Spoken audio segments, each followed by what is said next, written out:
কিশোরগঞ্জের ঐতিহাসিক পাগলা মসজিদের ১৩টি দান বাক্সে পাওয়া গেছে ১৫,৯০,৮০,১৪৬ টাকা। শনিবার সকালে দান বাক্স খুলে ৪৩ বস্তা টাকা পাওয়া যায়।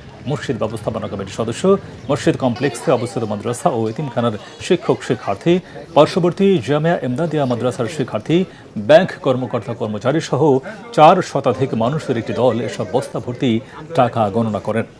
৩ মাস পর পর দান বাক্স খোলা হলো। এবার বিভিন্ন কারণে ৬ মাস পর খোলা হয়। এবার নতুন করে বসানো হয় আরও ২টি বাক্স।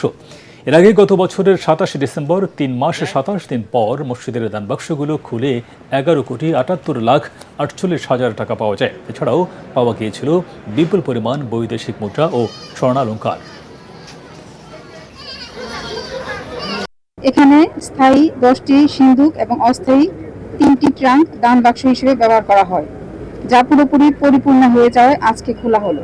এখানে আমরা 43 বস্তা টাকা পেয়েছি এবং আমাদের গণনা কার্যক্রম শুরু হয়েছে।